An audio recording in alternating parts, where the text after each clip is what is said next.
Hope.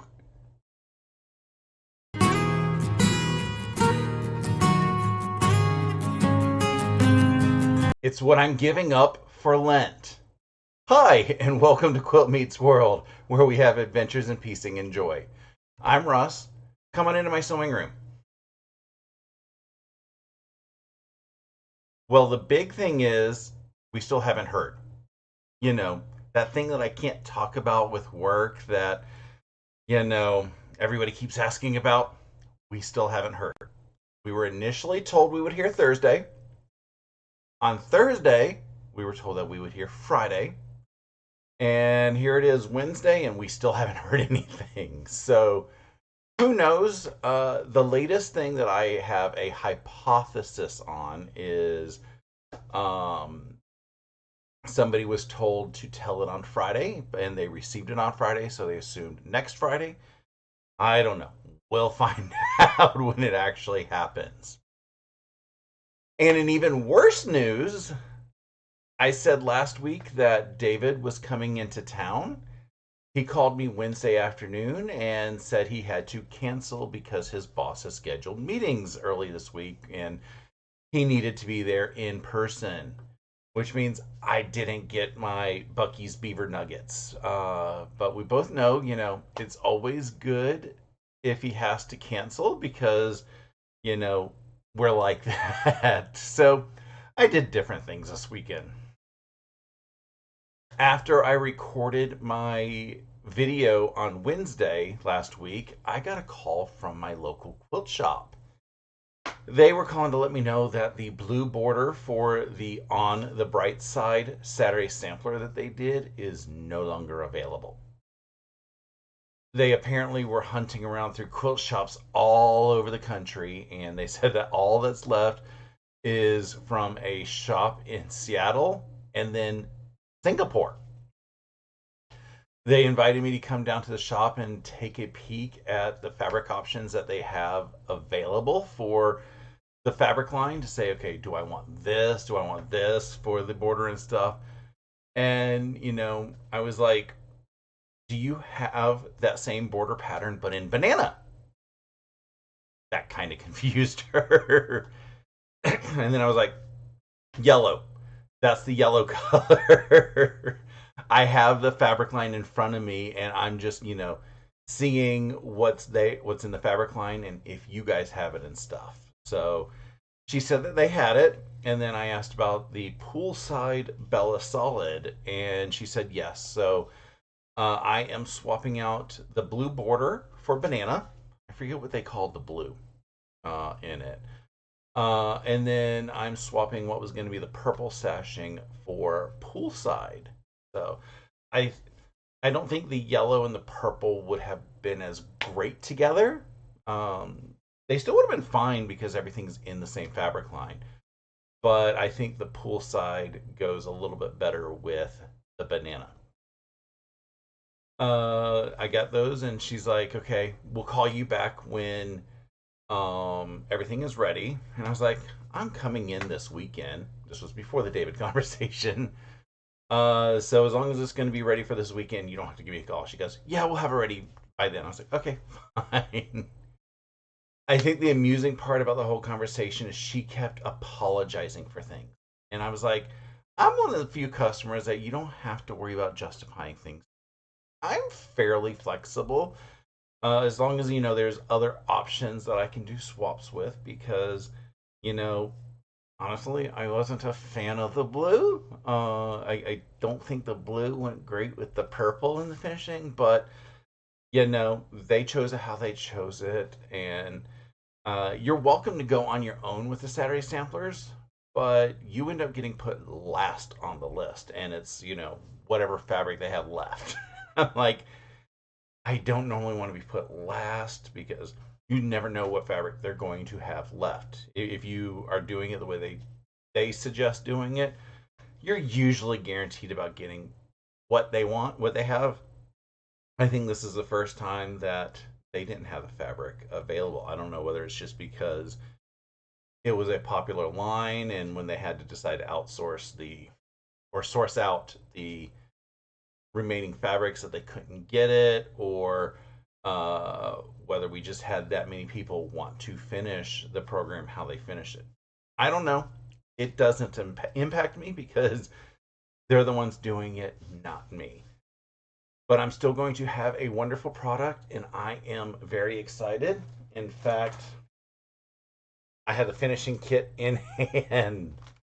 More about that later. On Friday, I learned that Riley is 9% Satan spawn. Okay, I know you want details. When I adopted Riley, I decided I wanted to do a DNA test. Mostly to find out if there were any medical things that I needed to worry about because, some breeds have certain dispositions medically, and I wanted to make sure my vet had the best information, possible to give her the best care. And I also want to know if the rescue was right about her heritage because while I was like, she looks like that, but something's still not quite right. My sister had done some DNA testing with her previous doggo, and I asked her which one she got. She never answered.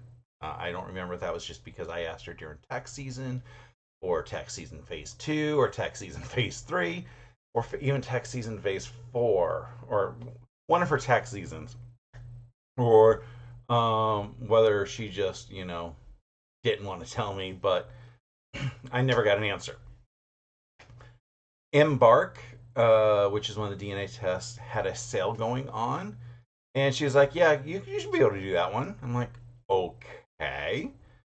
Little did we know that Embark only gave the top couple percentages and lumped 26% of Riley as super mutt. Now, you know, you only really need to know the top couple ones because that's generally what anything is genetically applicable for the disposition and stuff. But my sister was disappointed because she wanted to know all the little numbers that she had on hers.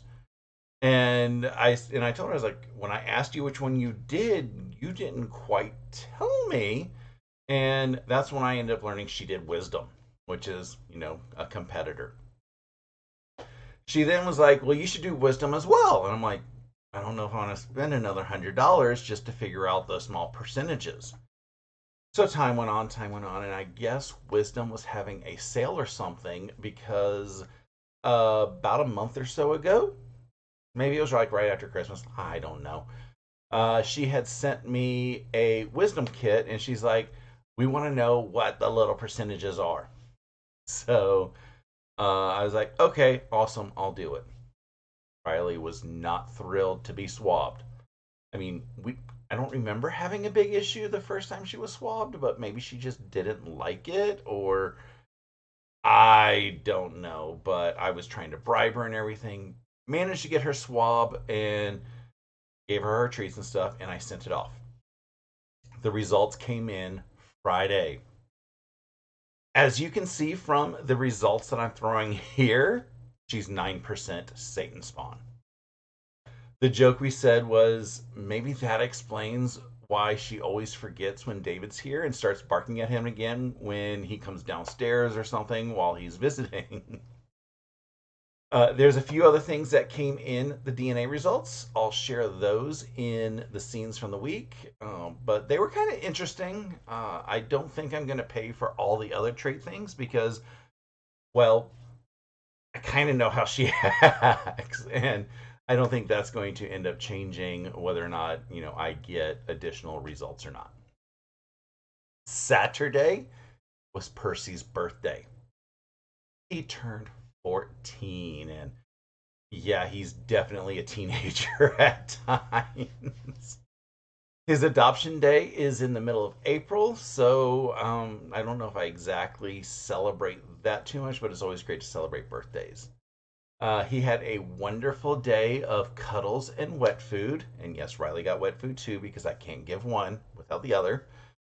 And, the whole wet food thing was amusing because on Sunday he's like, I only want wet food. I only want wet food. You gave me wet food yesterday. You should give me wet food today. And I can't give him wet food every day because they don't have wet food in his prescription diet. But we'll see what we can get. I just got glared the entire day, so I can live with it. Whatever. On Saturday for my 11sies, I worked on a pattern called Framed Cats. This is a free pattern from Studio E Fabrics using their fabric line called Instagram Famous, which has cats all over it. Between a little bit before and the live, I managed to get all the blocks done, and then I got the rows put together so I can share some of that. We have a cat eating some watermelon, a cat telling you how to eat healthy, and a cat looking all excited about the hot dogs and bon appetit. The second row is another cat telling you to eat healthy with some boba tea. This is just a version of all the cats. This was part of the yardage. And then we have a cat who somehow got himself in a little bit of a pickle with the aquarium. And then finally, for the last row, we have a cat that's so excited about the cheeseburger. Cat all excited about his little drink. And I think this one's my favorite. It's the sushi. Like, I'm so happy I get some sushi. It's so awesome. So all that's left is for me to make the stashing rows, get them put together, and put the borders on. So I'm hoping to have that done this week. We will see. After my live, I ran a few errands because I needed to get some stuff done. There were going to be stuff that I was going to do while David was here anyway. So I was like, let me just get those done. One of the errands included a trip to Walmart. I kind of ended up in the Easter aisles, as don't know how, but I started looking at the Cadbury cream eggs. Somebody came up behind me and was looking at the eggs as well and exclaimed, $6? Which, by the way, is for 5 eggs, which makes them $1.20 each. And I said, yeah, that sucks, but I think they're still worth it, but just barely. I may have bought a couple 5-packs. Both the cream and the caramel eggs, because they're just so good. Saturday evening, I joined my friends Stephanie Stitches and Andrew Lee of the Combat Quilter on Stephanie's channel as we led a frank discussion on the whole Joanne closing ordeal. It's still sad for a lot of us. I think as the quilter side, we have some mixed emotion because, some of their stuff, like where are we going to get our novelty prints? But then we also said, a lot of their fabrics for quilting wasn't that great of a quality. So it was an interesting conversation. We talked about, various options that we have and where we're going to get stuff in the future.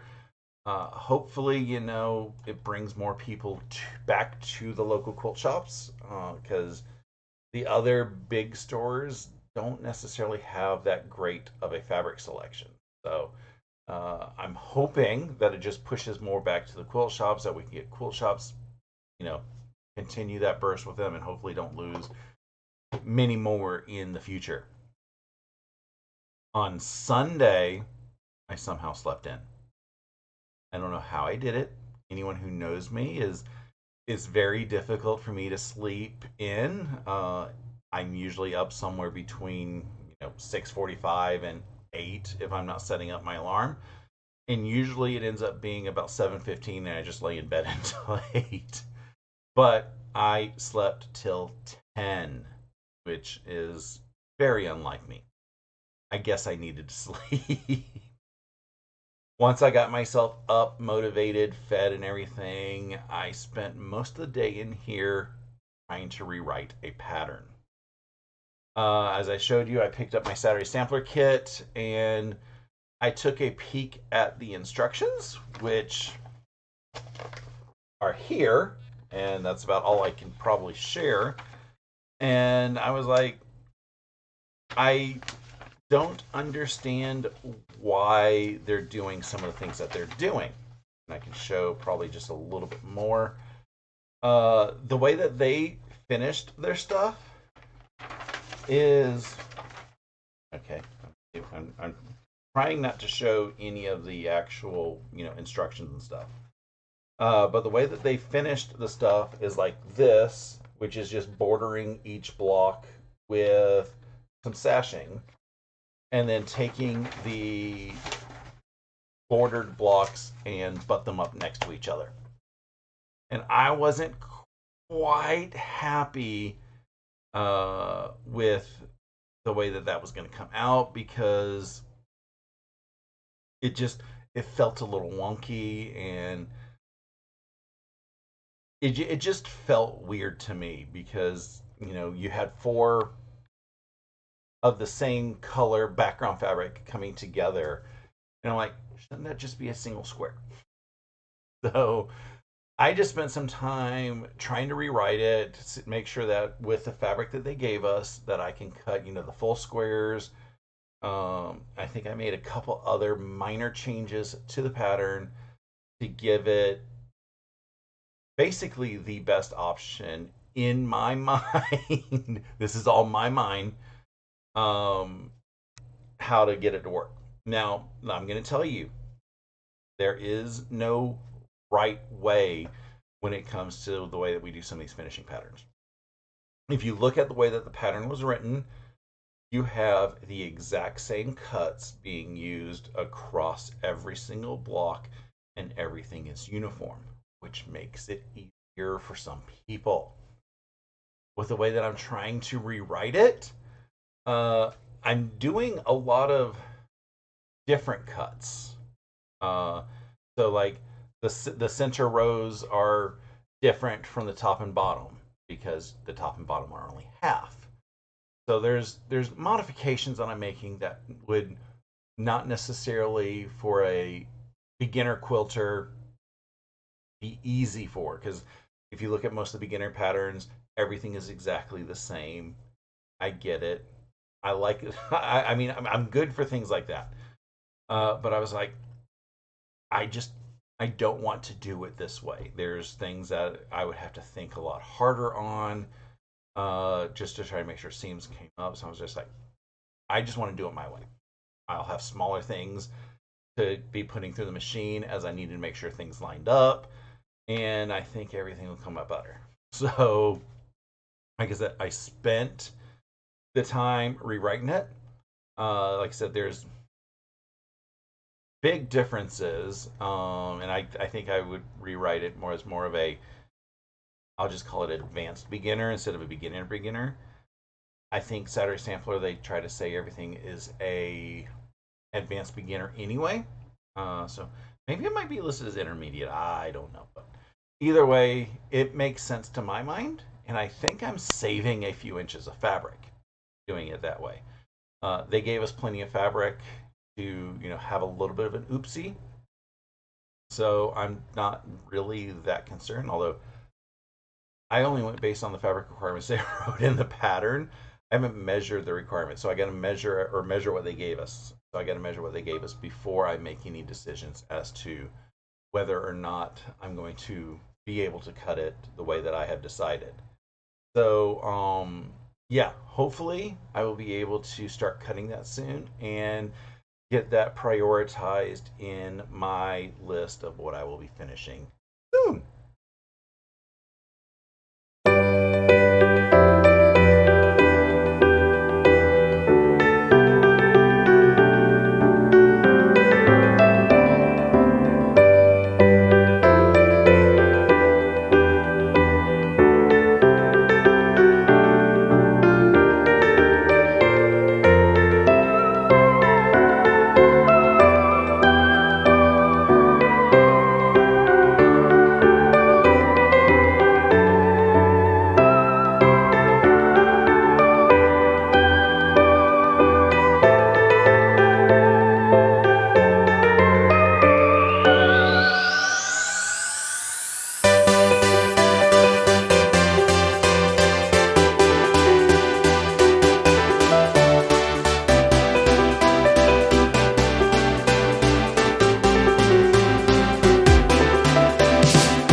to apologize, and I hope that you can't hear this, but I'm recording this at this moment. It's noon on Wednesday, and it's the first Wednesday of the month, so the tornado sirens are about to go off.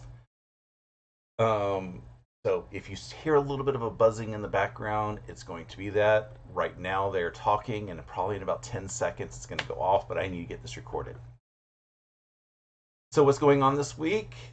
There will not be an 11Z's live this week. My friend Candace and I are going to go gallivanting to a bunch of quilt shops up on this side of town. She lives on the south side of Atlanta. And we're going to need as much time as we can muster in order to get maximum shopping time.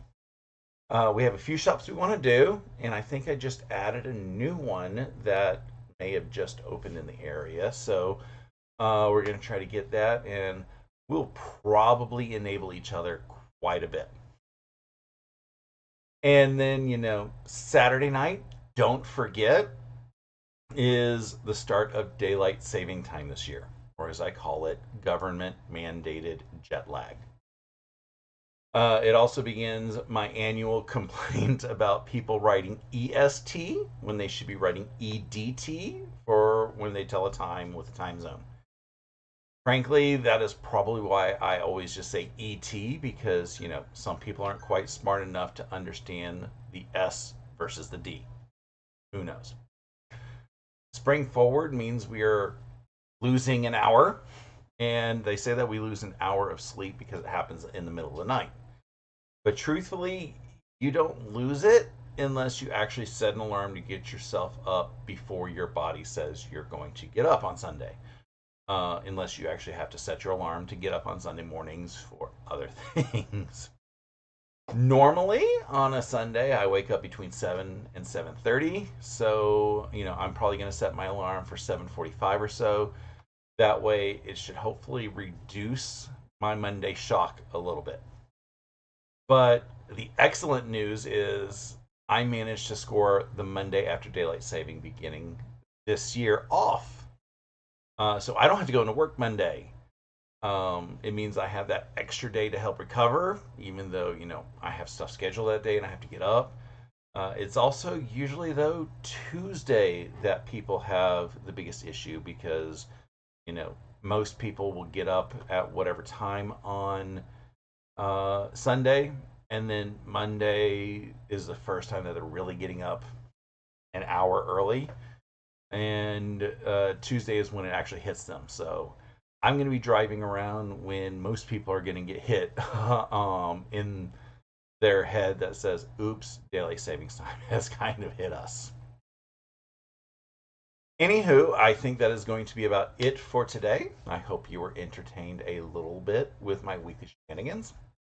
If you wouldn't mind doing things that make the YouTube algorithm happy, that would be awesome. They are things such as liking the video, commenting below, or cursing at the government for making us have jet lag, unless you're in Arizona. At least the majority of Arizona that doesn't participate in daylight saving time. Subscribing to my channel is free and a wonderful way of letting YouTube know that you like my shenanigans. Ringing the bell icon next to the subscribe button will get you notified when I go live on Saturday mornings or upload any other videos throughout the rest of the week. I hope you have a wonderful rest of your day and an awesome week. Until next time, stay happy and remember, always measure your life in love.